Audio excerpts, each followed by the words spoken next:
Lisahili. Haleluya. Mekuwezesha kuwa hapa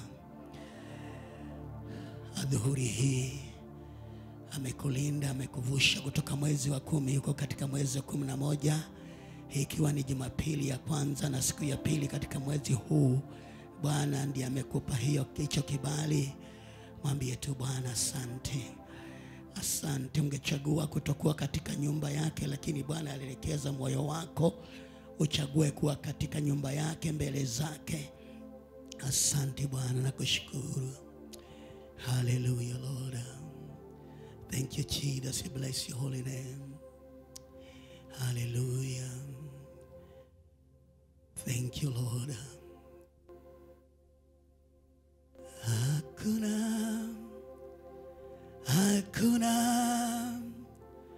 Hakuna kama wewe. Hakuna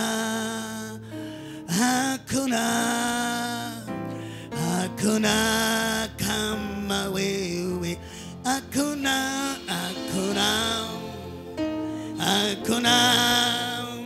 Hakuna kama wewe. Hakuna kama wewe. Hakuna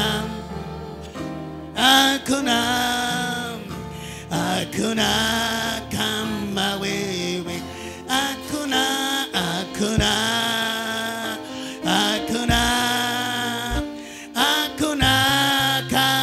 wewe.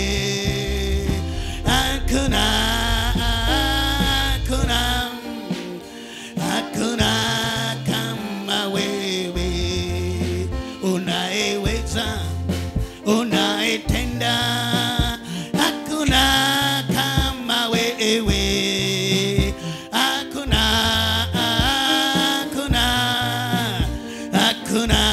kama wewe. Tunaimba hakuna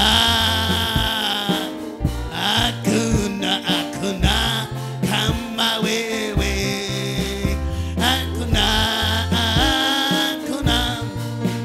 Hakuna kama wewe. Ukimbilio, utegemeo. Hakuna kama wewe. Hakuna kama wewe. Tutangaze hakuna kama wewe. Hakuna kama wewe. Unatupenda, unatujali. Hakuna kama wewe. Hakuna kama wewe. Natukiri hakuna kama wewe. Hakuna kama wewe. Hivyo ndivyo Bwana Mungu wetu na Baba yetu na Muumba wetu tunakiri na kusema ya kwamba hakuna Mungu kama wewe. Unaitwa Mungu wa miungu, Muumba wa mbingu na nchi. Sisi ni kazi ya mikono yako na kondoo wa malisho yako. Na imekupendeza tuwe katika nyumba yako siku ya leo, Jumapili ya kwanza katika mwezi huu mpya wa 11. Tunapoangalia nyuma tunauona ukuu wako na wema na fadhili. Wewe ndio umetubeba hadi umbali huu. Na ili kupendeza tuwe hapa siku ya leo katika ibada hii, ili Mungu tukuabudu, tukuheshimu na tukutukuze, kwa sababu ni vema kufanya hivyo. Wewe uliyetujalia neema hii ndio tunashukuru kwa sababu ya matendo yako makubwa. Tumekuja kama hatuna ili tuondoke mbele zako Bwana kama tumebeba vya kutosha. Maana inapendeza kuwa katika nywani mwako, katika kuwa nyumbani mwako, maana una mema ulionayo. Tunaomba ya kwamba tuwezeshe Bwana kuondoka na kile umetuhifadhia siku ya leo kitakacho yasaidia maisha yetu, ili tukue kiroho na tukue katika maeneo yote kama vile inavyokupendeza. Bwana, tumekuja kusikia kutoka kwako. Sema nasi kama vile umekusudia katika mpango wako mwema kwa ajili yetu. Mioyo yetu tayari na ina kiu na njaa kupokea kutoka kwako. Sema nasi kama vile umepanga, nasi tu tayari kupokea kwa utukufu wa jina lako. Kwa jina la Yesu Kristo tunautambua uwepo wa Mungu Baba, uwepo wa Mungu Mwana na uwepo wa Mungu Roho Mtakatifu na malaika watakatifu wa Mungu walio tayari kuwahudumia watu wa Mungu. Baba, tuhudumie kama vile umepanga. Ibada hii ni yako, chukua usukani na ukatekeleze majukumu yako ndani yetu. Katika jina la Yesu Kristo tumeomba na kuamini. Sote tuseme amina ya nguvu.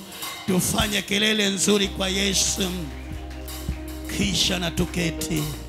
Naomba tukae katika jina la Yesu. Blessed be the name of the Lord. Naomba tuketi katika jina la Yesu Kristo. Tuweke mikono yetu pamoja kwa sababu ya kikundi chetu kizuri cha sifa na maabudu. Mefanya kazi nzuri. Tuweke mikono yetu pamoja kwa sababu ya watoto wetu na walimu wao. Niondoka tayari kwenda katika ibada yao kwa makofi mazuri. Tuweke mikono yetu pamoja kwa sababu ya wacheza vyombo pamoja na technician kwa kazi nzuri. Tuweke mikono yetu pamoja kwa sababu ya kikundi chetu kizuri cha media kinafanya kazi nzuri ya ziada. Tuweke mikono yetu pamoja kwa sababu ya protocol team pamoja na ashas wetu wanafanya kazi nzuri. Tuwafurahie kwa kile wanafanya. Weka mikono yako pamoja kwa sababu ya jirani aliye kushoto, aliye kulia, kamaonesha haya ni ya kwake. Amina. Weka mikono yako pamoja kwa ajili yako wewe mwenyewe.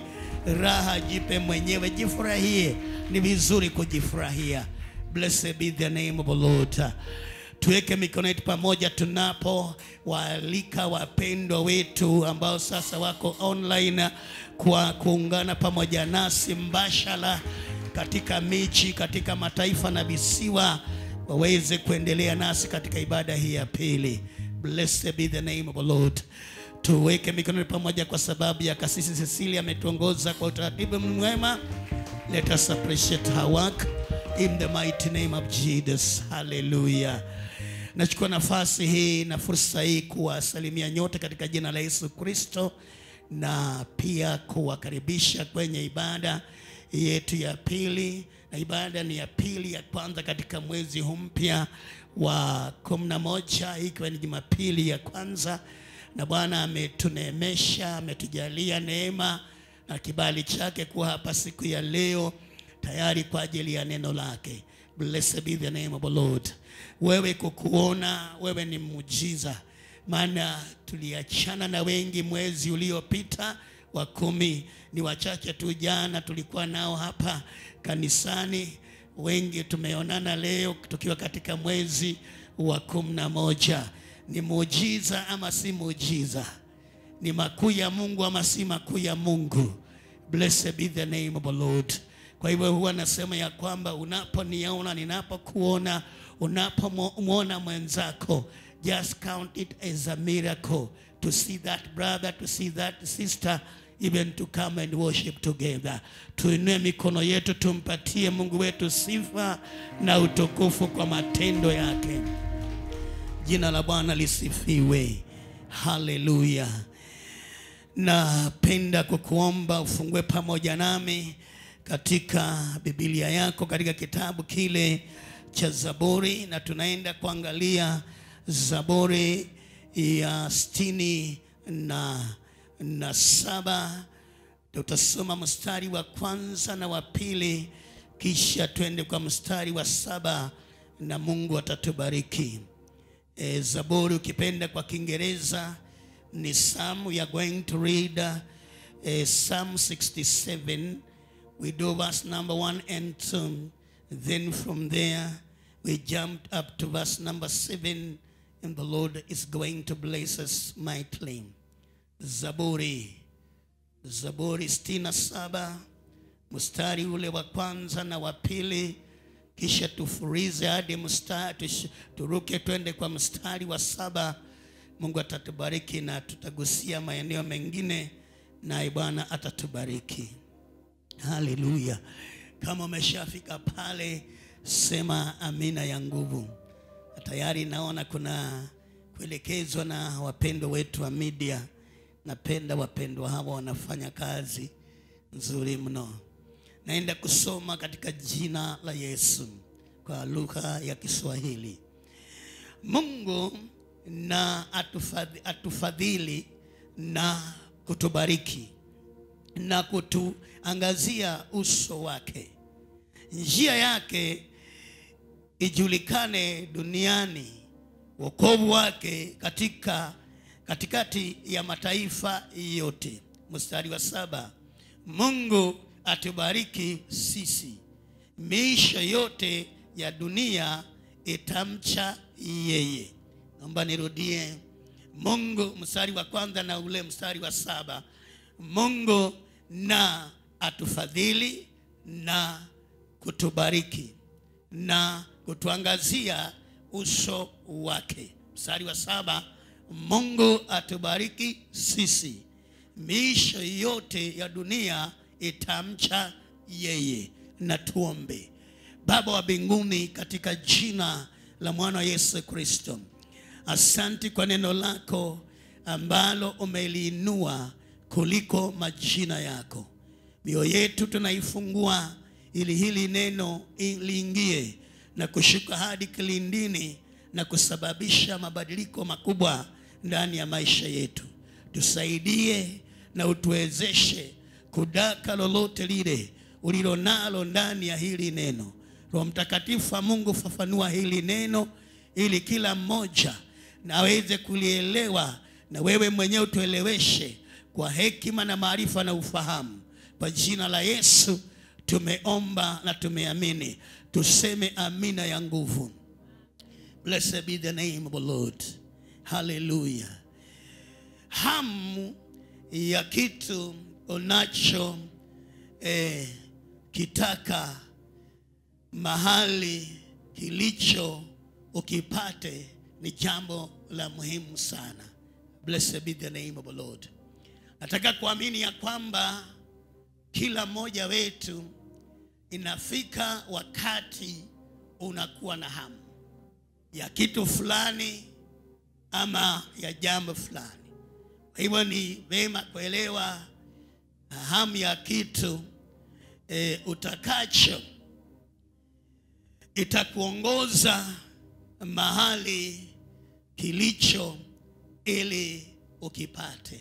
Blessed be the name of the Lord. Na hauwezi tu ukakipata, na hauwezi tu ukaelekea. Unaelekea kwa sababu una hamu ya hicho kitu ambacho unakitaka, na kwa hivyo utaelekezwa na kuongozwa mahali kile unacho kihitaji ukipate. Blessed be the name of the Lord. Ujumbe wetu siku ya leo unasema utashi wa mema. Ama utashi mwema. Utashi mwema. Blessed be the name of the Lord. Utashi ni Kiswahili. Hallelujah. Utashi mwema. Blessed be the name of the Lord. Hali ya kuwa na hamu ya kutaka ni jambo la kila mmoja. Hali ya kuwa na hamu ya kutaka ni jambo la kila mmoja. Utashi ni kutaka. Geukia jirani, mwambie utashi ni kutaka. Mwambie unachotaka, mwambie Mungu. Blessed be the name of the Lord. Tumesoma Zaburi hii ambayo ni Zaburi ambayo iliandikwa na ikawekwa mikononi mwa watunzi ambao walikuwa naongozwa na Asafu. Na kikundi kile kilikuwa na waimbaji wengi na watunzi wa zaburi, na waliweza kuzisoma na kuziweka, and then wakaziweka katika ile tune pamoja na chombo ama vyombo vitakavyotumiwa kuimba zaburi hiyo. Zaburi huwa ni nyimbo, na pia zaburi ina sifa na kuabudu, na kwingine hutokea kama ombi na shukrani. Blessed be the name of the Lord. Na hii zaburi naomba tuiangalie kama kile ambacho mwana zaburi huyu alitaka kiwe sehemu ya kwake. Jina la Bwana lisifiwe. Na ninaamini ya kwamba ulipoingia katika mwezi huu, maana huu mwezi haujakuwa sana, una umri wa siku 2. Maana ulianza jana tarehe 1 na leo ni tarehe 2, kwa hivyo hii ni siku ya 2. Kwa hivyo tukihesabu umri wa mwezi huu ni siku 2. Blessed be the name of the Lord. Unayo maombi na matarajio ambao ungetaka kuona Mungu akikufanyia katika maisha yako katika mwezi huu.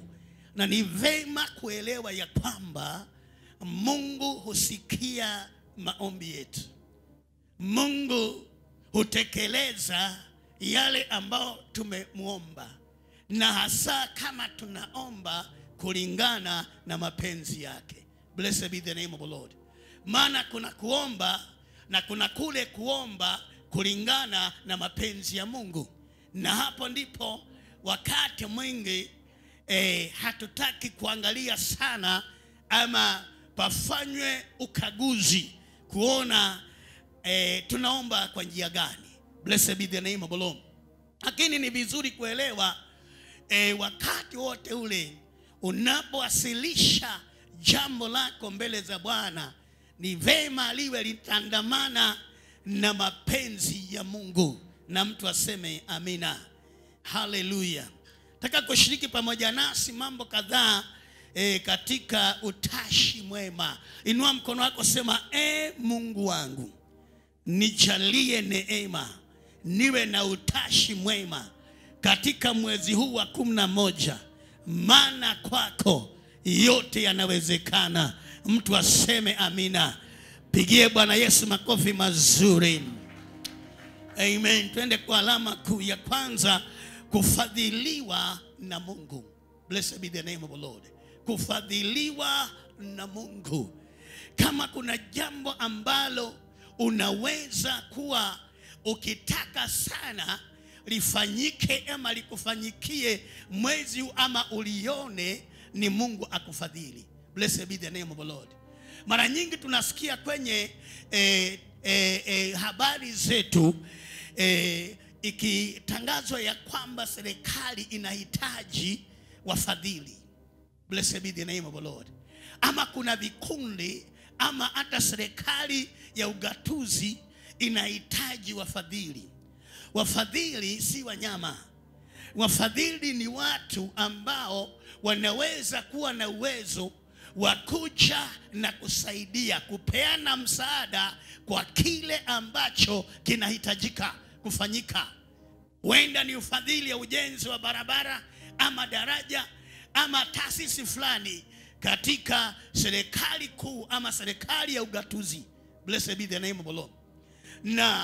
Na wakati kumetokea pia janga, pia wanatafuta wafadhili wa kuja kuingia pale na kusaidia.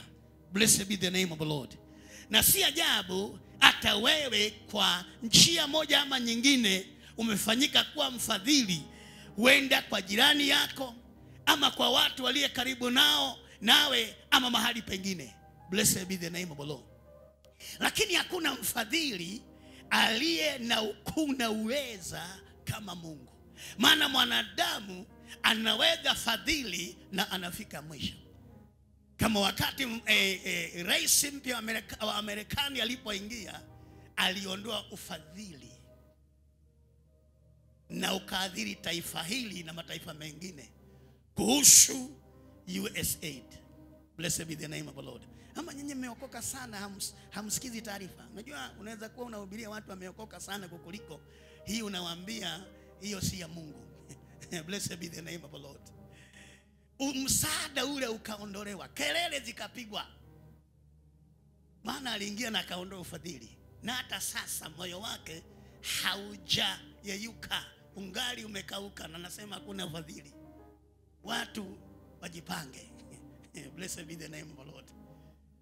Maombi yakatumwa mengi kwa sababu ufadhili haumo, umeshaondolewa. Nalo neno la Mungu linasema namna gani? Mungu na utufadhili. Blessed be the name of the Lord.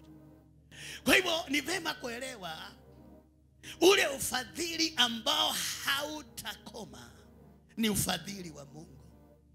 Maana ufadhili wa mwanadamu, kama vile nimetumia mfano huo, unaweza fika mahali ukatizwe ama usitishwe, usiwepo tena.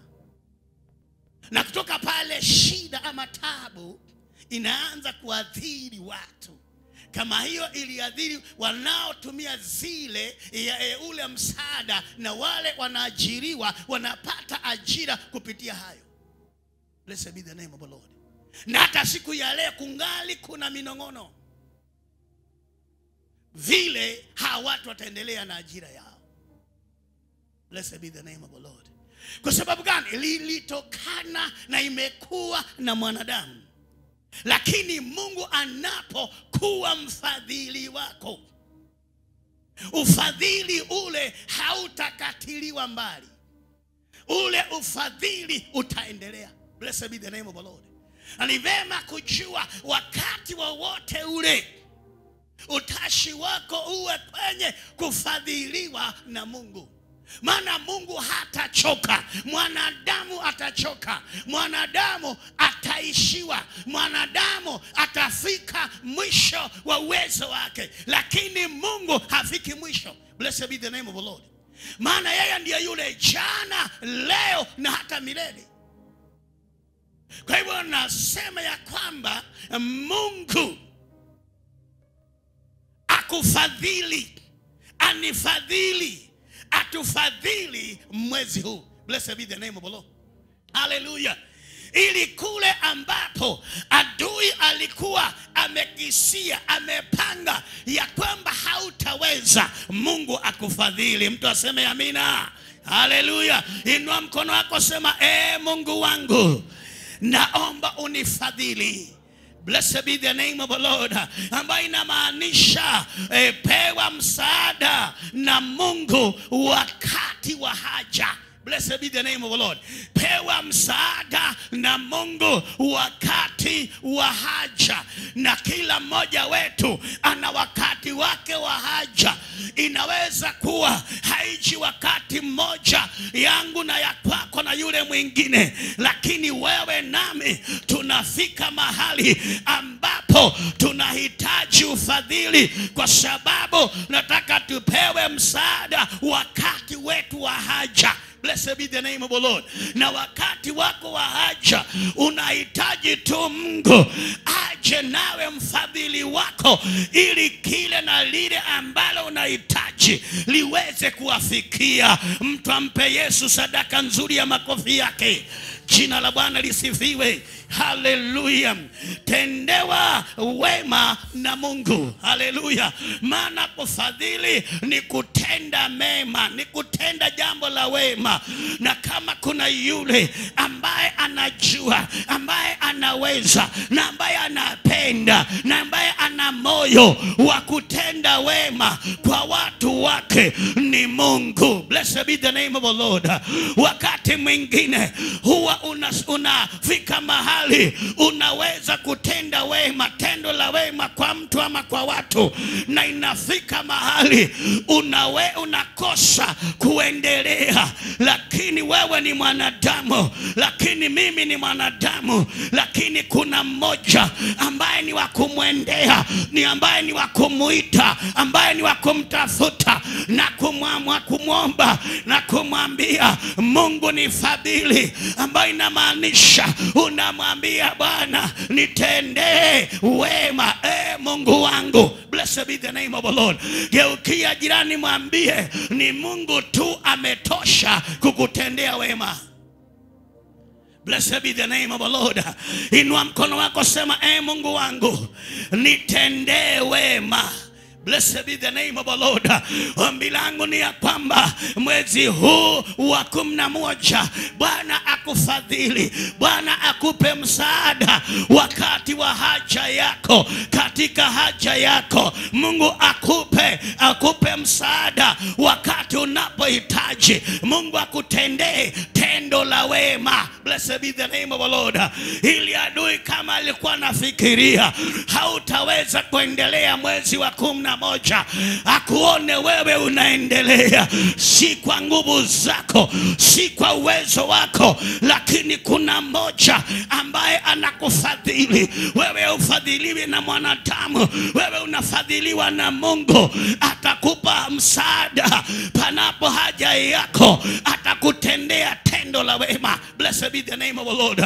Na utaonekana ukiendelea, na watu wanajiuliza anawezaje? Ninaweza kwa sababu kuna Mungu anayenifadhili. Tumpigie makofi mazuri Mungu wetu. Alama ya pili, kubarikiwa na Mungu. Haleluya. Utashi mwema kwako ni upi? Utashi mwema kwangu ni upi? Ni kubarikiwa na Mungu. Taka sana kubarikiwa na Mungu. Wakati mwingine tunaingiwa na jambo ambalo si kawaida, ambalo si la kiungu, ambalo ni la mwanadamu. Unamwendea mwanadamu mwenzako, unamwambia ninaomba unibariki na hili. Hapana, si kukubariki na hicho. Nibariki na pesa hizi, nibariki na hiki, nibariki na jambo hili, nibariki na chombo hiki. Hapana, kule si kubarikiwa, kule tu ni kupewa. Blessed be the name of the Lord. Kuna utofauti wa hibo na kule kubarikiwa. Mungu ndio ana baraka zako. Haleluya. Mungu ndio ana baraka zako. Mungu ndio anaweza kukubariki. Tunaweza kuja kama wanadamu, lakini hatubebi baraka. Kile tumebeba ni zawadi, ni vipawa. Kile tumebeba ni kile tu cha kukusaidia katika nafasi ulio nayo unahitaji, lakini baraka zina Mungu. Blessed be the name of the Lord. Usiende watu kuambia wakubariki. Watu hawatakubariki. Watu watakupa kile walicho nacho na uwezo wao, lakini baraka yako imebeba na Mungu. Baraka yako rafiki, baraka yako mpendwa, imehifadhiwa na Mungu, na Mungu ndio huwa anabariki. Utashi wako mwema uwe ni kubarikiwa na Mungu mwezi huu wa 11. Na ni ombi langu na ni tamanio langu ya kwamba kila mmoja wetu Mungu ambariki. Haleluya. Mungu ambariki, maana Mungu anapokubariki, neno linasema kuhusu baraka yake, inapokuja haiongezi taabu, haiongezi shida, haiongezi wasiwasi, haiongezi uoga, haiongezi kulalamika, haiongezi mateso, haiongezi lolote ambalo si nzuri. Inapokuja, inakuja tu ikiwa baraka, na inakaa ikiwa baraka, na inaendelea kuenea ikiwa baraka. Blessed be the name of the Lord. Inua mkono wako, sema Mungu wangu nibariki mwezi huu. Blessed be the name of the Lord. Utashi wako uwe kubarikiwa na Mungu, ambayo inamaanisha pewa baraka na Mungu. Inua mkono wako, sema Mungu nipe baraka. Mungu nipe nini? Baraka. Mwanadamu hawezi kukupa baraka. Blessed be the name of the Lord. Lakini Mungu ndiye anaweza kukupa baraka. Maana mwanadamu kile atakupatiwa ni zawadi, kile atakupatia ni kitu ambacho kimempendeza akupe, lakini si baraka. Lakini wakati mwingine kwa sababu ya kutoelewa, unaenda kwa mtu na unamwambia nibariki na kitu hiki, nibariki na chombo hiki, nibariki na vazi hili, nibariki na fulana hii, nibariki na nguo hii, nibariki na kiatu hiki. Hizo si baraka. Kinaitwa kibawa, inaitwa zawadi. Hallelujah, blessed be the name of the Lord. Mungu pekee ndiye amebeba baraka za kila moja. Yeye ndiye anaweza kukupa baraka. Pewa baraka na Mungu. Blessed be the name of the Lord. Nasema ndugu yangu, pewa baraka na Mungu. Nasema dada yangu, pewa baraka na Mungu.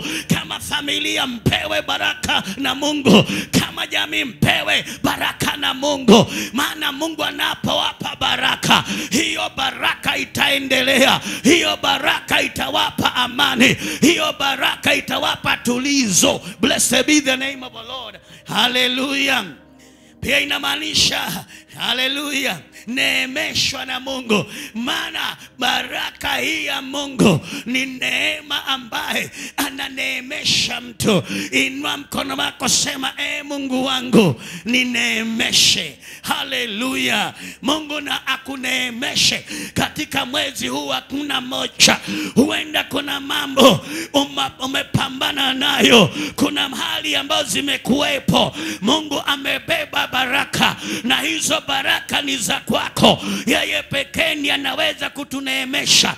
Anatuneemesha na tunaweza kuendelea, kiasi ya kwamba mtu anauliza, huyu anaweza kumudu mambo haya namna gani? Huyu mtu anaweza kuendelea na mambo na jambo hili kwa njia gani? Maana kuna mmoja ameweka baraka juu yako, ameweka mkono wake juu yako. Na mkono wa Mungu ukiwa juu yako ni mkono wa baraka, ni mkono wa heri, ni mkono wa kukuneemesha katika maeneo yako yote. Na mtu aseme amina. Geukia jirani, mpatie 5 za juu, mwambie Mungu akuneemeshe mwaka huu, mwezi huu. Blessed be the name of the Lord. Hallelujah. Hiyo ndiyo neema. Maana Mungu hakosi neema. Yeye ni mwingi wa neema na rehema. Yeye hapungukiwi. Lakini mwanadamu anafika mahali anasema neema yangu imeisha. Blessed be the name of the Lord. I don't have more grace for it. But I want to say today, the grace of God is forever. Neema ya Mungu ni kubwa. Neema ya Mungu inatosheleza. Akamwambia Paulo, neema yangu imetosha. Blessed be the name of the Lord. Inakutosha katika maeneo hayo. Akaweka neema yake juu ya Paulo. Hata nawe siku ya leo, hiyo neema unahitaji. Na hiyo ndiyo inayotokana na Mungu kukubariki. Mtu aseme amina. Alama ya 3 kwenye utashi mwema, kuangaziwa uso na Mungu. Blessed be the name of the Lord. Kuangaziwa uso na Mungu. Mungu anapo kuangazia uso, mambo yanaanza kubadilika katika maisha yako. Kama kuna jambo la kutamani lifanyike ndani yako, ni kuangaziwa uso na Mungu. Mstari ule wa kwanza wa 67 tukasoma fadhili pamoja na kubariki. Na pia mstari ule nasema na kuangaziwa uso wake. Blessed be the name of the Lord. Inua mkono wako, sema Mungu wangu, mwezi huu wa 11 niangazie uso wako. Amen. Hallelujah. Uso wangu na uso wako na wa yule mwingine. Hata tukienda kwa mtu fulani, uso wetu hauwezi kubadilisha jambo. Blessed be the name of the Lord. Hata tukiweka tabasamu za juu. Unajua kuna ile tabasamu kivutio. Sema tabasamu kivutio. Yani mtu anapotabasamu hata inakuvutia. Blessed be the name of the Lord. Na ile tabasamu si ile ya kujifanya, hapana. Hiyo ni ile ya kweli, iliyo sawa. Blessed be the name of the Lord. Lakini hiyo yote haitatosha. Uso wa Bwana unapoangazia mtu unaleta mabadiliko katika maisha yake.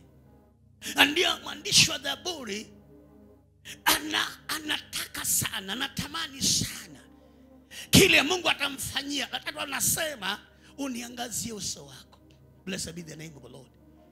Na kile ambacho ningependa wapendwa, Mungu atuangazie uso wake.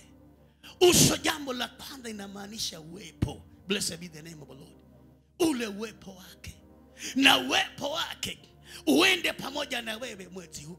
Blessed be the name of the Lord. Musa alipofika mahali, safari ni ndefu, mataifa ni mengi na falme za kupigana nazo, na ile wafike katika nchi ya ahadi, alihitaji, amekutana na Mungu, ameongea na Mungu, lakini haya hayajatosha, angali anahitaji. Kafika mahali akamwambia, hatutoki hapa kama hautaenda pamoja nasi. Na kaenda sana, akasema kama sijakuona. Na haikuwa mara ya kwanza Musa kukutana na Mungu, lakini alikuwa hajatosheka. Naye Mungu akamwambia, hakuna anayeniona akaishi, lakini kuna mahali karibu nami. Haleluya. Enda pale kwenye ule mwamba, mahali ambapo ana nafasi, na nitapita. Blessed be the name of the Lord. Na alipopita na akatangaza mambo, Musa hakuweza kustahimili. Blessed be the name of the Lord. Maana ule uwepo na utukufu ulikuwa mwingi. Blessed be the name of the Lord. Uwepo wa Mungu ndio tunaohitaji. Maana uso, jambo la kwanza ni uwepo wa Mungu. Kuishi uwepo wa Mungu kuwa na wewe, kwako nyumbani, mahali pako pa biashara na mahali pa kazi, na maeneo yote yale utakaenda, na uwepo pia wa Mungu uwe ndani yako. Blessed be the name of the Lord. Uwe ndani yako, na uwe pamoja nawe, ukuzingire, na uwepo wa Mungu ukutangulie. Blessed be the name of the Lord.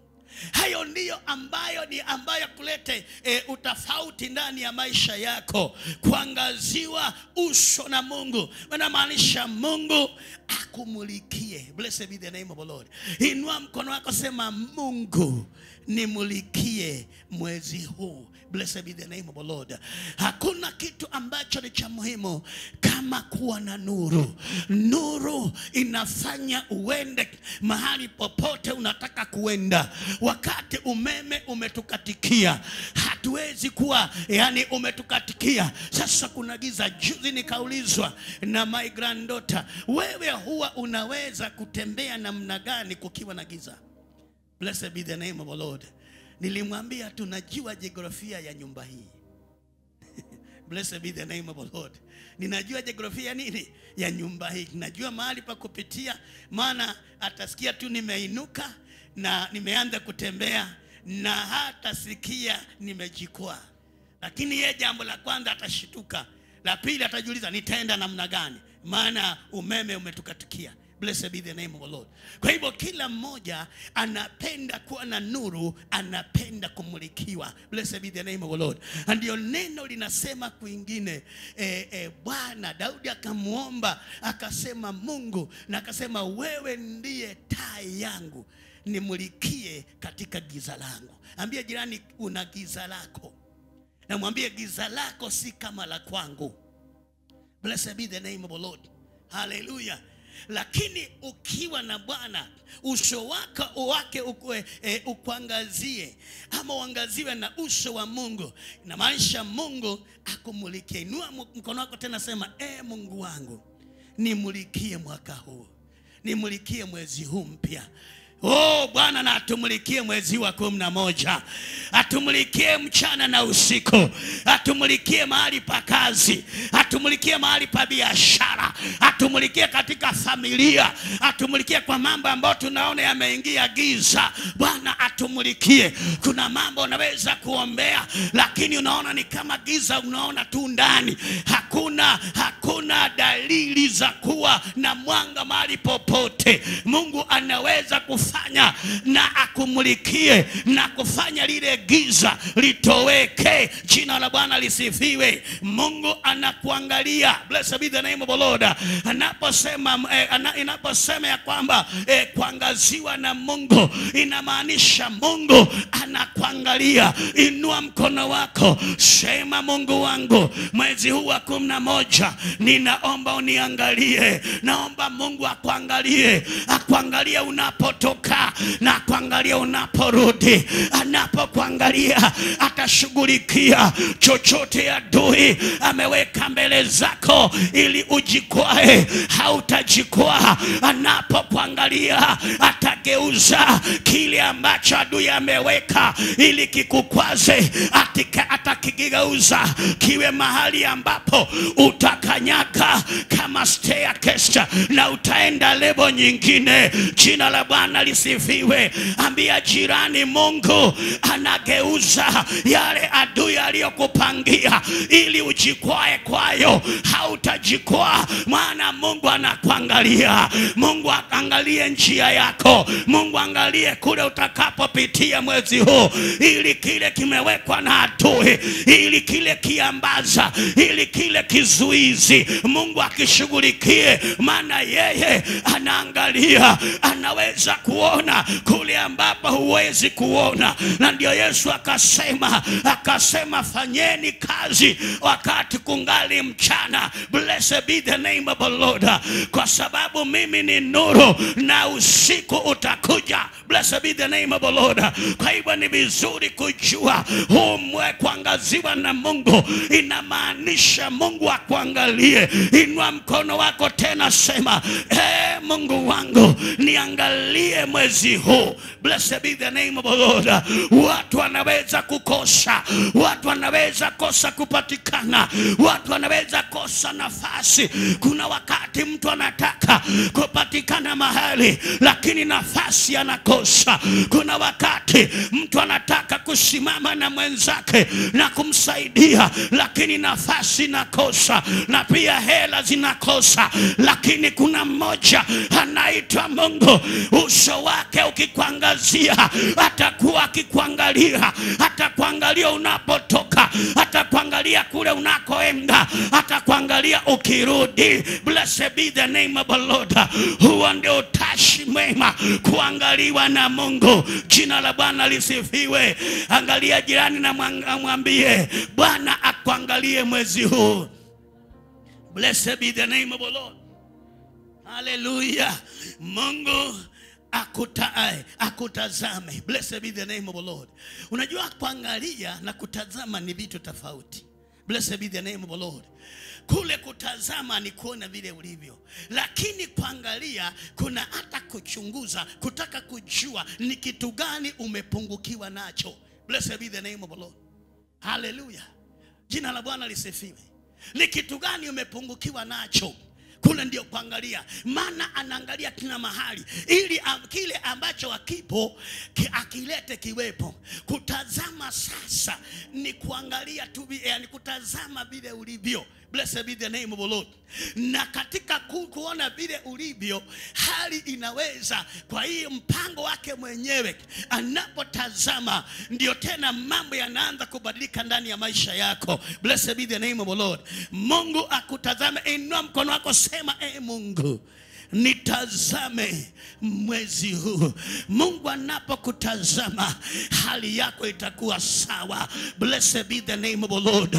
Mungu anapokutazama utakuwa na amani. Mungu anapokutazama hautakuwa na wasiwasi. Mungu anapokutazama hautakuwa na woga. Mungu anapokutazama mambo yako yataenda sawa. Mambo yako yatakuwa sawa. Hali yako itakuwa sawa. Inua mkono wako, sema Mungu wangu naomba unitazama mwezi huu. Mungu awatazame wapendwa. Mungu awatazame wapendwa. Mama, Mungu akutazame. Mungu akutazame ndugu. Kijana, Mungu akutazame. Huenda unauliza ni nani anaweza kuniona? Na naomba nikwambie wanaweza kukuona, lakini kukuona kwao si kama vile Mungu anaweza kukutazama pia. Hata kama watakutazama, watakuwa na hisia tofauti, watakuwa na hisia tofauti, lakini Mungu anapokutazama, mambo yako yatakuwa mazuri, mambo yako yatakuwa na ufanisi, hali za kwako itakuwa kustawi. Blessed be the name of the Lord. Ndio unatakiwa Mungu akutazame. Acha kusumbuana na watu, maana watu wana mambo yao na vitu vyao vya kutazama, lakini Mungu anapokutazama, anakutazama kiholsela, na anaangalia katika maeneo yote, na anakuja akiondoa mapungufu na akiweka kile kinachokustahili kwa wakati huo. Na mtu aseme amina. Jina la Bwana lisifiwe. Hallelujah. Blessed be the name of the Lord. Hallelujah. Kuangaziwa uso na Mungu inamaanisha tena nini? Inamaanisha Mungu akuongoze, kuongozwa. Blessed be the name of the Lord. Inua mkono wako, sema mwezi huu wa 11 nimekataa kujiongoza, ninaomba uniongoze. Blessed be the name of the Lord. Hallelujah. Maana unapojiongoza unaweza jifanya mwenyewe uchanganyikiwe. Unapojiongoza unaweza fika mahali ujikwae. Unapojiongoza mambo yanaweza kuwa magumu, hata ufike mahali pa kuvunjika moyo. Unapojiongoza unaweza fika mahali ukate tamaa, useme sitaendelea, hata ukiri umeshindwa. Lakini Mungu anapokuongoza hakuna kukata tamaa. Haleluya. Mungu anapokuongoza hakuna kukata tamaa. Mungu anapokuongoza hakuna kuvunjika moyo. Mungu anapokuongoza hakuna kulemewa. Mungu anapokuongoza hakuna kushindwa. Haleluya. Waliposema ni nani basi ataweza kuokoka, wakati Yesu alipo wazungumzia maneno mazito, akawaambia mle nyama yangu na mwinywe damu yangu. Hasa wakasema hatujawahi practice kuwa wala watu, itawezekanaje tule nyama yake na tuinywe damu yake? Wakasema basi kwa hivyo ni vigumu kuokoka. Yesu akawaambia kwa hayo yote na yale yanamasumbua, kwa mwanadamu hayawezekani, lakini Mungu, kwa Mungu yote yanawezekana. Mungu anaweza kukuongoza, na Mungu anapokuongoza mambo yako yatakuwa sawa. Hakuna jambo litakulemea. Hata wakati umefika ukingoni utamuona akiwa mbele yako. Jina la Bwana lisifiwe. Neno linaniambia kwingine katika bahari ya Shamu Mungu alikuwa amewabeba, lakini hawakumuona. Katika bahari ya Shamu nyayo za Mungu zilikuwa zikikanyaga. Haleluya. Huku amewabeba lakini hazikuonekana. Nataka niseme nawe siku ya leo, Mungu anapokuongoza mambo yako yatakuwa hayana ushindani. Mambo yako hayatakuwa na majutio. Mambo yako yatakuwa mazuri. Inua mkono wako, sema Mungu wangu niongoze mwezi huu wa 11. Jina la Bwana lisifiwe. Mama, Mungu akuongoze mwezi huu. Baba, Mungu akuongoze mwezi huu. Mzee, Mungu akuongoze mwezi huu. Kijana, Mungu akuongoze mwezi huu. Kama familia, Mungu awaongoze mwezi huu. Weka mikono yako pamoja, mpatie Yesu sadaka nzuri ya makofi. Blessed be the name of the Lord. Hallelujah. Jina la Bwana lisifiwe. Utashi mwema, alama ya 4, kuitikiwa na Mungu. Kuitikiwa na Mungu.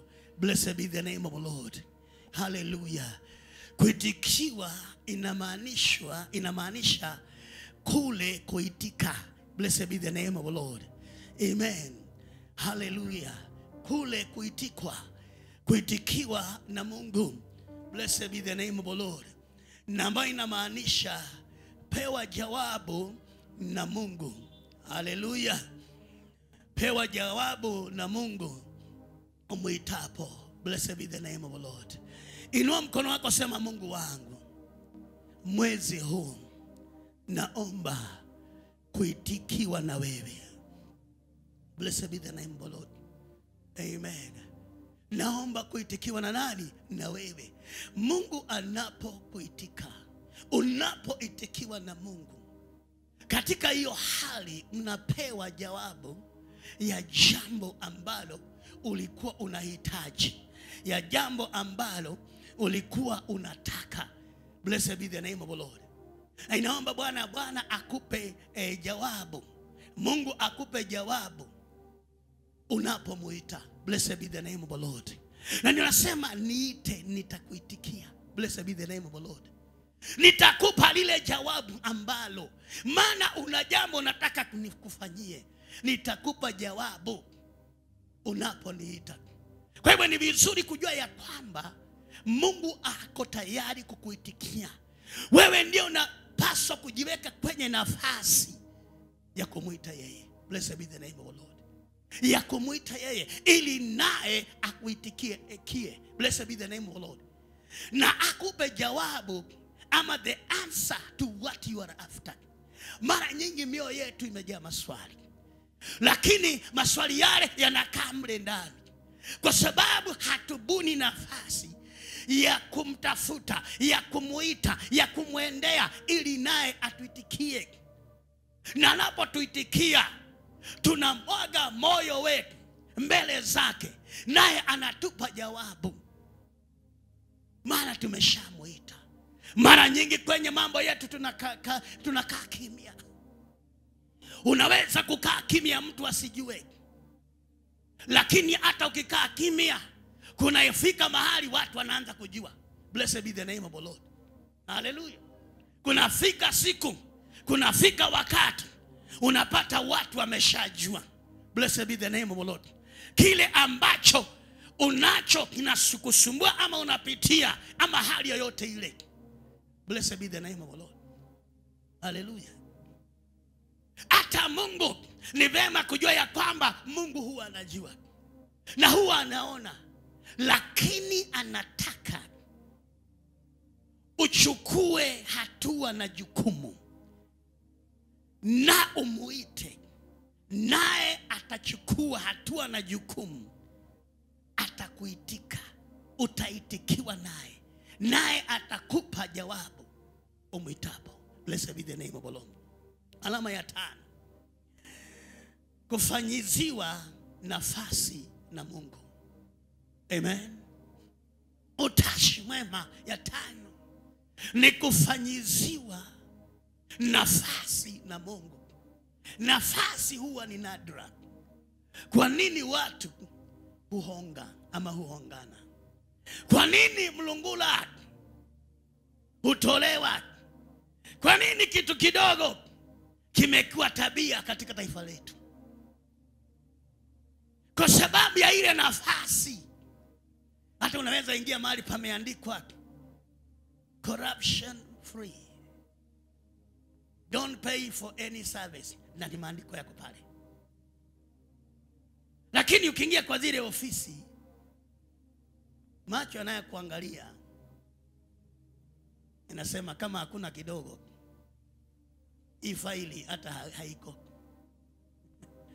Blessed be the name of the Lord.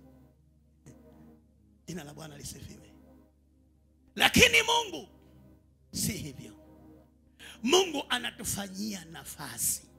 Ili upate nafasi ya kazi, lete kitu kidogo. Jua mtu katika ofisi fulani. Blessed be the name of the Lord. Unajua mara nyingi tunaenda kwa ofisi, ama ni mimi tu nina pengine nimeshaenda kwa ofisi. Nasema na watu hapo wameshaenda kwa ofisi nyingi.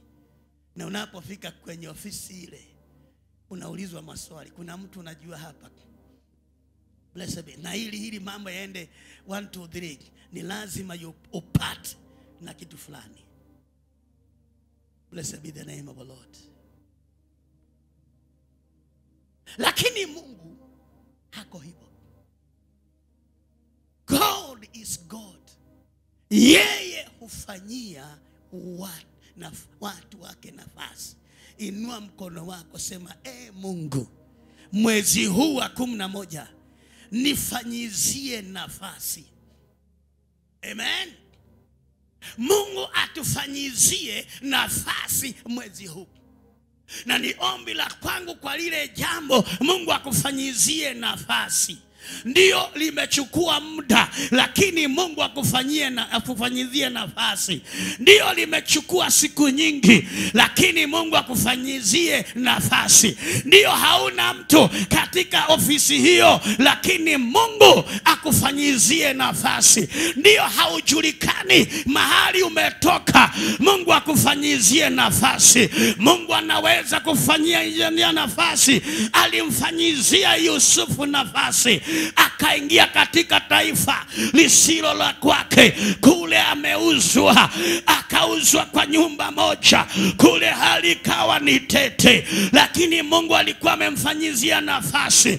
Akapewa uongozi na mamlaka ya mambo yote, akafanyiziwa nafasi na Mungu, na alikuwa mtumwa.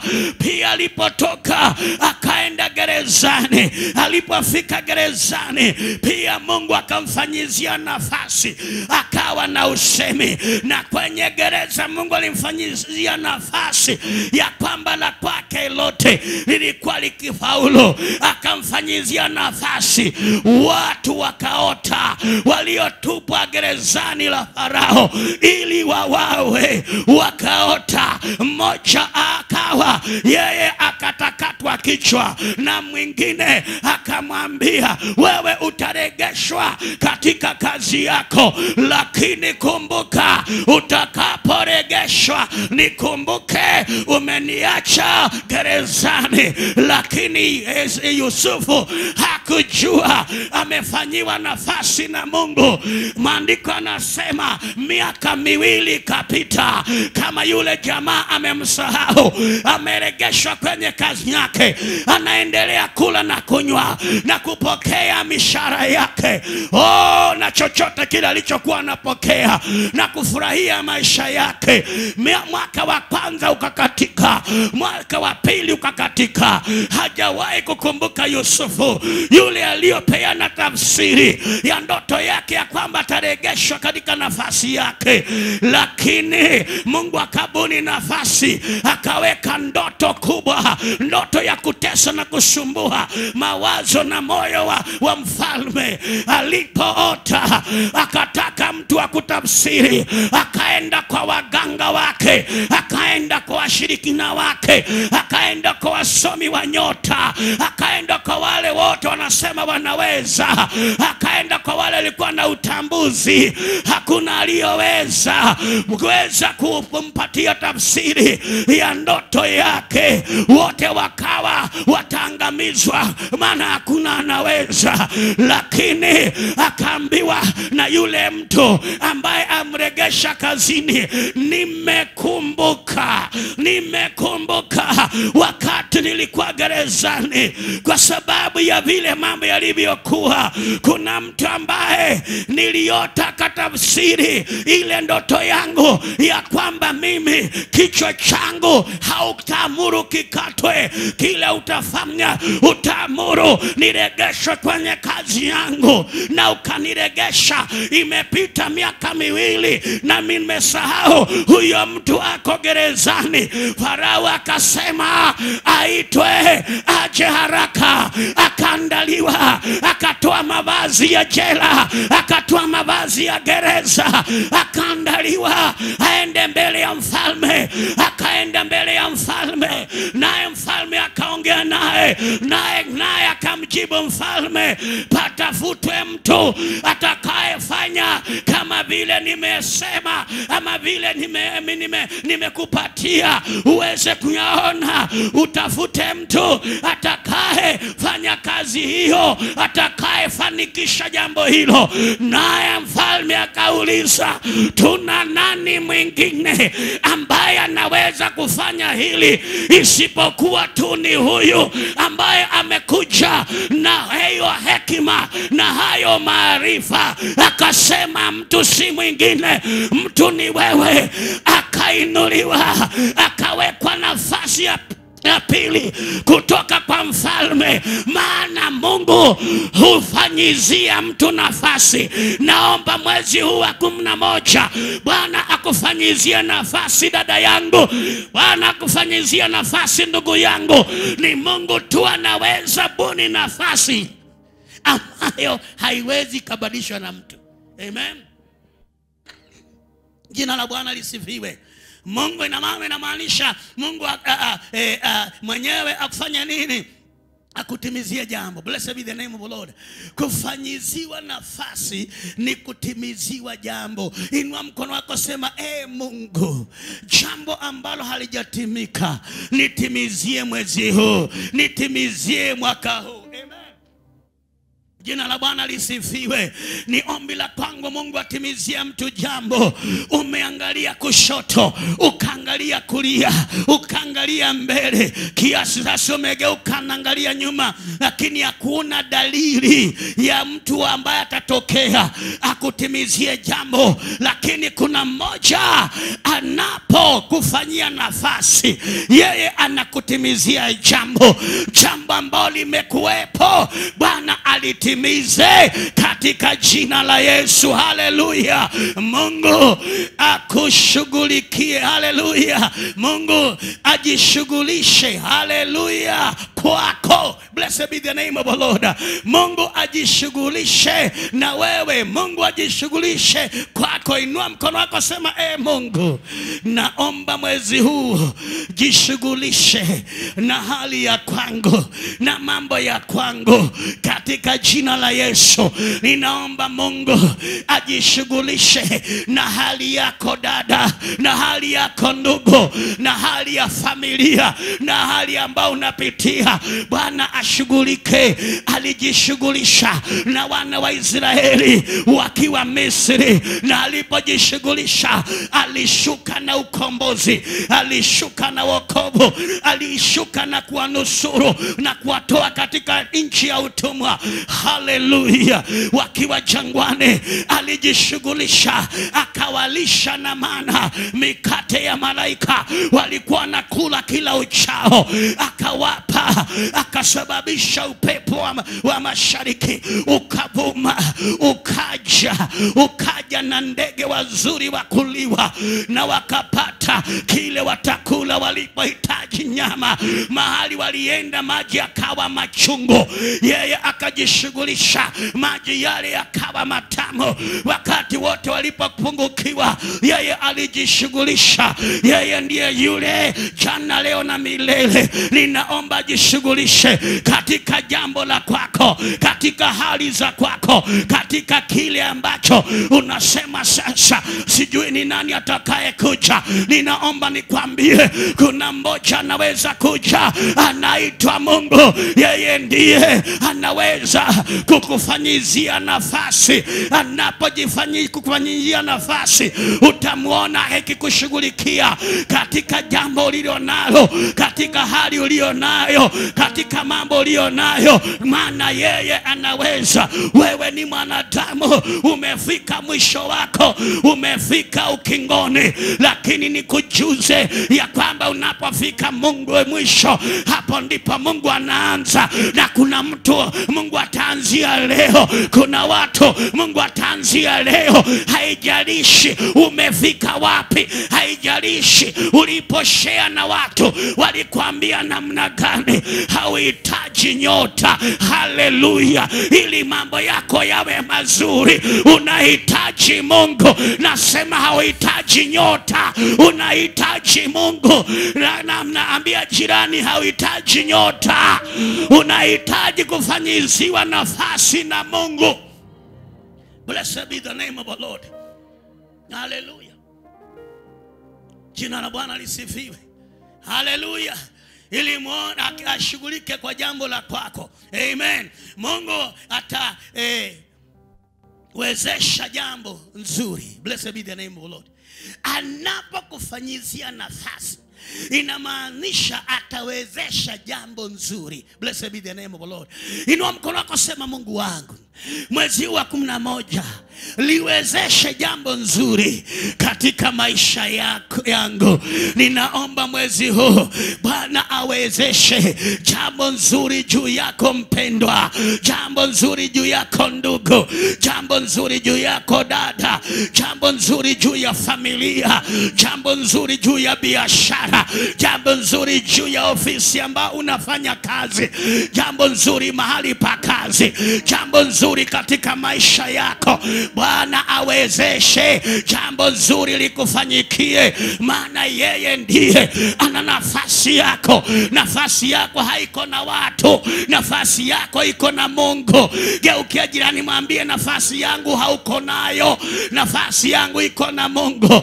Nataka niwaambie leo, mimi kama mchungaji wenu sina nafasi yenu, nafasi yenu ina Mungu. La kwangu ni kuwaelekeza kule nafasi yenu iko, la kwangu ni kuwajulisha mahali nafasi yenu iko, la kwangu ni kuwajulisha ni nani aliye na nafasi yenu, ni nani anaweza kuwafanyizia.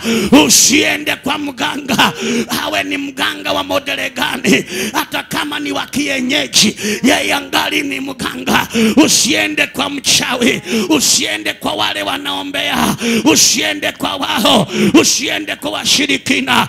Hawana nafasi yako hawana nafasi yako dada, ndugu yangu. Usiende kwa wale wana roho za utambuzi, usiende kwa wao, hawana nafasi zao. Na ndio nasikia ili nikuombee mambo yako yawe mazuri. Lete 5,000, lete 10,000, lete 100,000, lete hiki. Unaenda kwa mchawi, unaenda kwa mganga, anakuitisha kuku mweusi. Hata kuku huyo mweusi ulimuona kwa jirani, hata huyo kuku mweusi, jambo la kwanza hauna kuku, lakini unaweka bidii kwenda kutafuta kuku mweusi. Unaenda soko zote ambazo unajua kuku zinauzwa. Achana na hayo, jikabidhi kwa Bwana akufanyizie nafasi. Achana na kuku weusi, achana na hizo hali, achana na hizo pesa. Hizo pesa toa sadaka kwa Mungu, mpatie Mungu hizo pesa. Haleluya. Ikimtolee Bwana umtolee Bwana. Jina la Bwana lisifiwe. Mtolee Bwana dhabihu. Wale watu waliotolea Bwana dhabihu, tunaposoma katika Biblia tunaona vile Mungu alifanya. Maana Mungu ndiye anaye nafasi yako. Ambia jirani, hauna nafasi yangu. Tena mwambie, sina nafasi yako.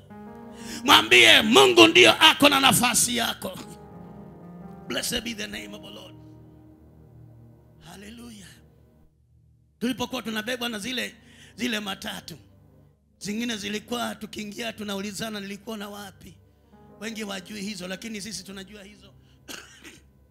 Kiingia mnatazamana, wengine wamenuna, wengine wana uchungu, wengine ni wagonjwa, wengine ni wazee kukuliko, na mnawekwa pale kilazima.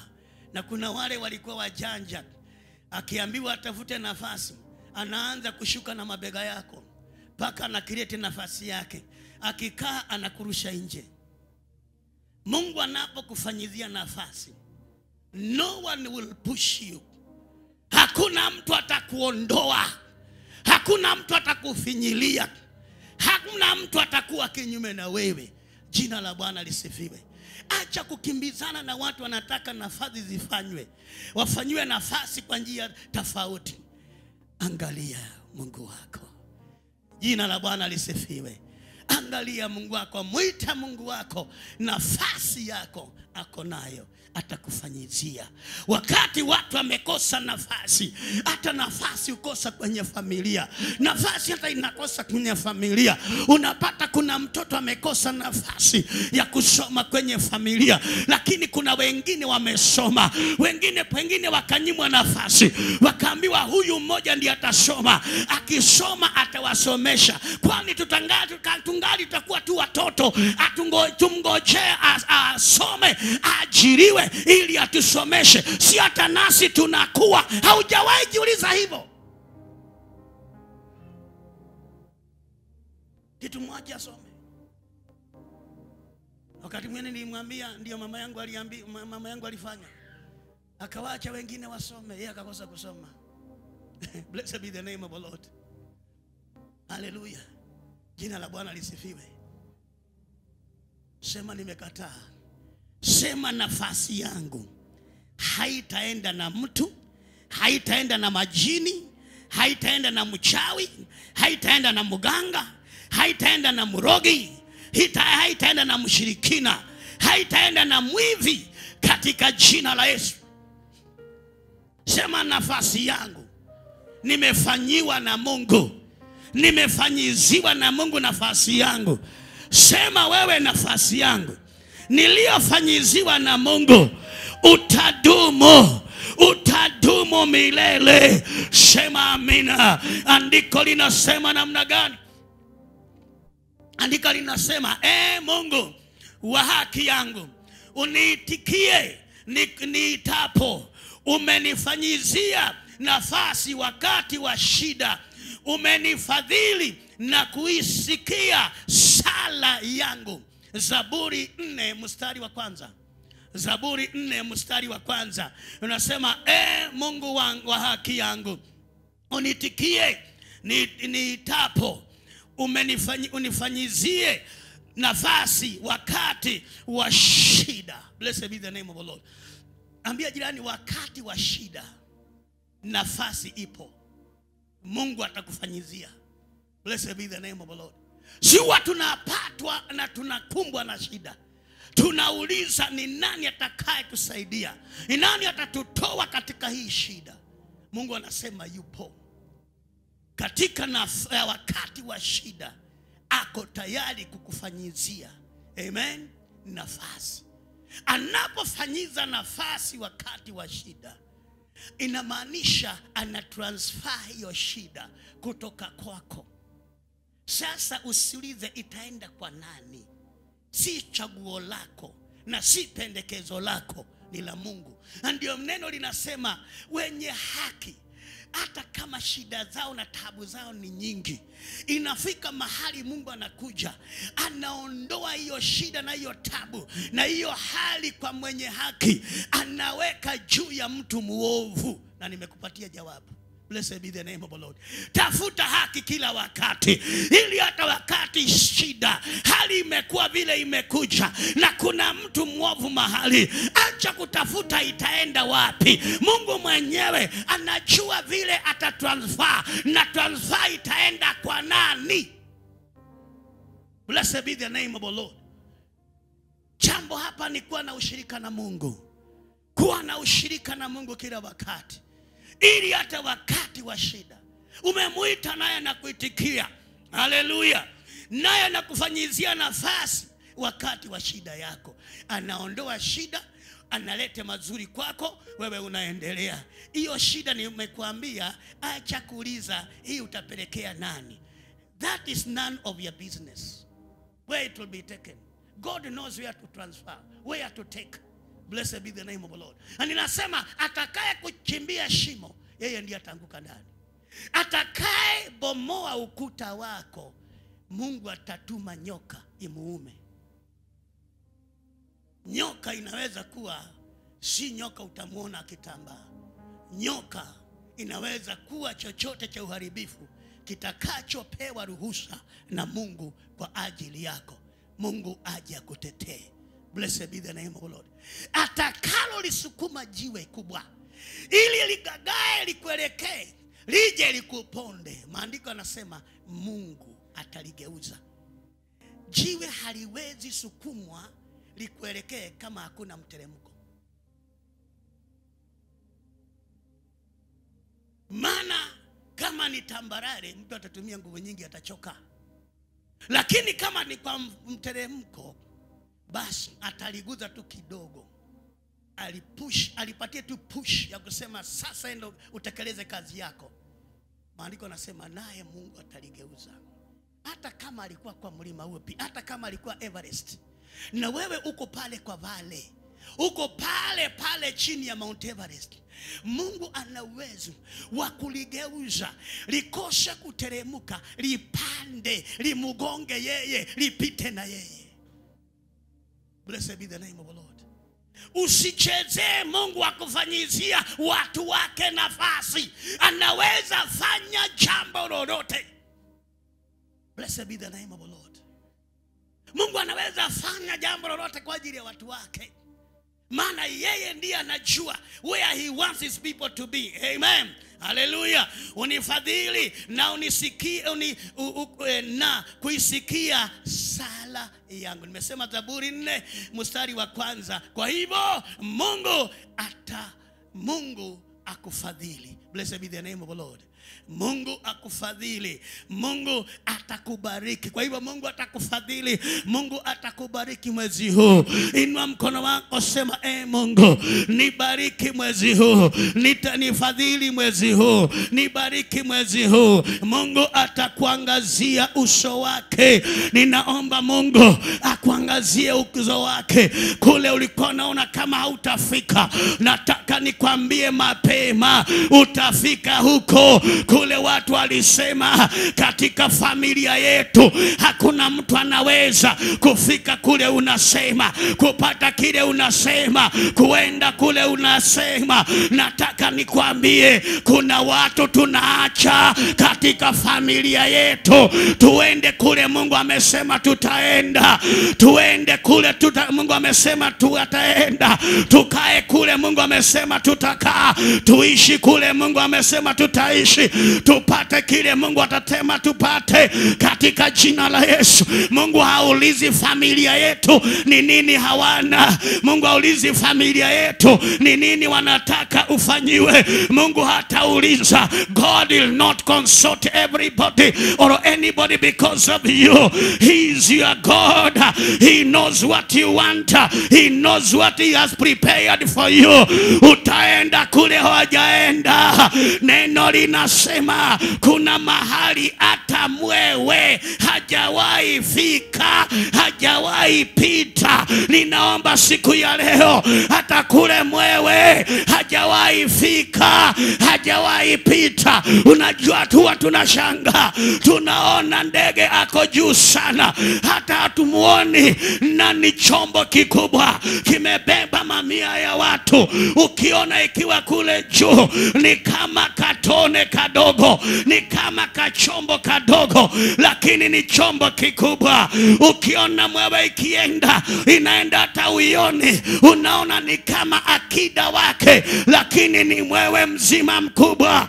Neno linasema kunapo mahali mwewe hajawahi enda, mwewe hajawahi pita. Bwana anakufanyizia nafasi.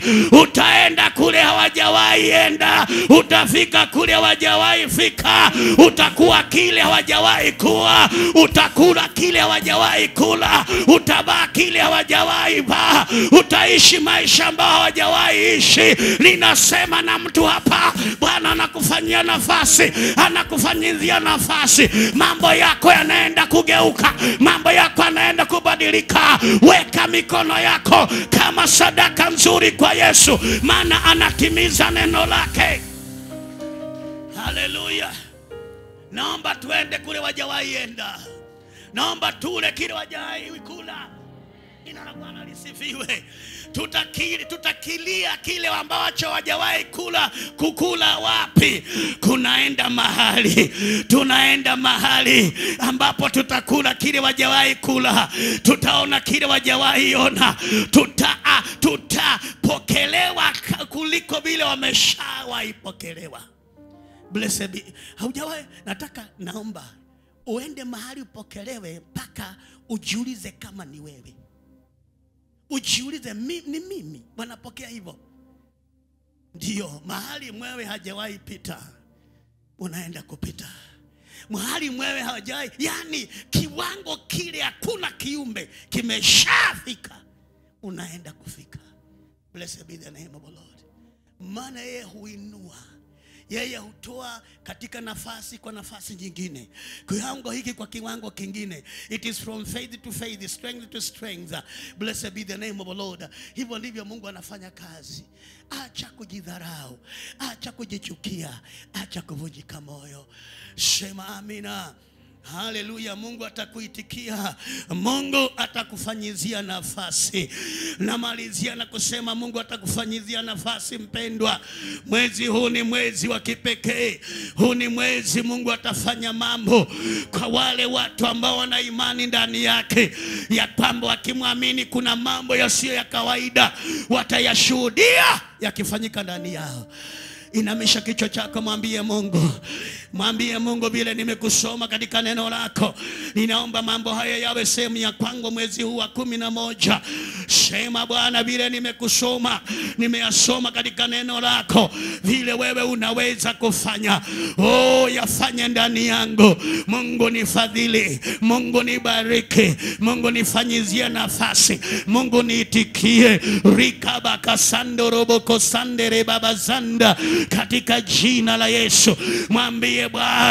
Mwambie Bwana atende, atekeleze lisilo la kawaida katika maisha yako mwezi huu wa 11, katika jina la Yesu Kristo. Katika jina la Yesu Kristo. In the mighty name of Jesus. Sema na Bwana, mwambie Bwana, nimejisalimisha kwako Bwana. Hili neno nimelipokea, hili neno ni la kwangu. Haya mambo Bwana ndio utashi wa mwema kwangu mwezi huu. Raba shandaraba sheketeri anderema rokopo yareze ketemba riki mazundorobo shanda. Mwambie Bwana, ndio utashi wangu mwema mwezi huu Mungu wangu. Rekitingiria masanda, katika jina la Yesu. Sema na Mungu, usinyamaze mpendwa. Mungu upenda kusikia sauti ya watu wake, kilio cha watu wake, kuitwa na watu wake, kuliliwa na watu wake. Usikina mahataba riziki talaba sata riabo shere mazanda, katika jina la Yesu. Mwambie whisper to the Lord, whisper to the Lord. Hakuna jambo ambalo ni ngumu mbele zake, hakuna jambo ambalo linamshinda Mungu. Hakuna jambo ambalo linashindikana kwa Mungu. Kwa mwanadamu limeshindikana, kwa rafiki, kwa mpendwa inaweza kuwa imeshindikana, lakini si kwa Mungu. Yesu ndiye alisema maneno hayo, akasema kwa Mungu, with God all things are possible. With God all things are possible. With God all things are possible.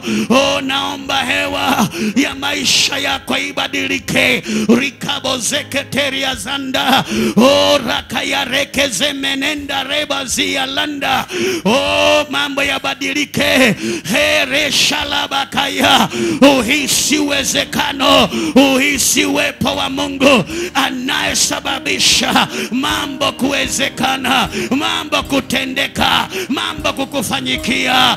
Rama raba shatekere, rama rama shandaraba, rama rama shendereba, rama rama shandereba, rama rama sakatore, rama rama sheketera, rama sakatalaba kasanda, raba shendere rindere babozaya, katika jina la Yesu, katika jina la Yesu. Sema na yeye, sema na Mungu, akufanyizie nafasi hata mahali ulipo. Mungu anaweza kufanyizia nafasi mahali pa hiyo kazi. Mungu anaweza kufanyizia nafasi nyingine kwenye biashara. Mungu anaweza kufanyizia nafasi biashara ipanuke, biashara ipanuke. Rikaba sakataya, hata kwa kile ulicho nacho Mungu anaweza kufanyizia nafasi. Shalalalalala urekendere babo sokotoria. He can cause double portion. Rendereba. He's a God who doubles things. He's a God who doubles things. May you experience a double allocation. Rekataka laka sakatala Laba Rikisiki Talalentereba Satalaba Rako Shelele Baba Baba Baba Ramaka Sondore Bezendere Mazanda katika jina la Yesu. Whisper to the Lord.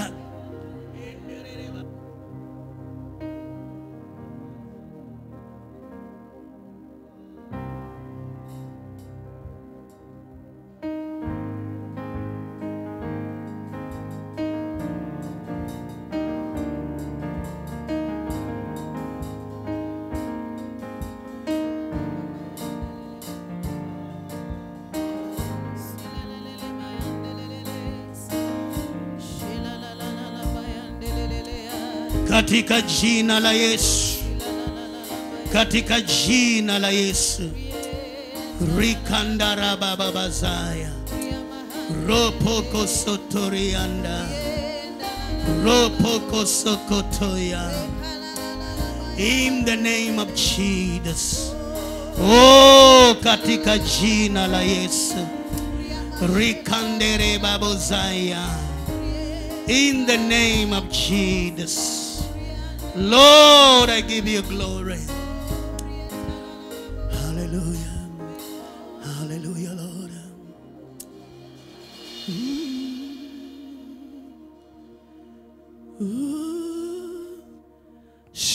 Shinipite Mwokozi.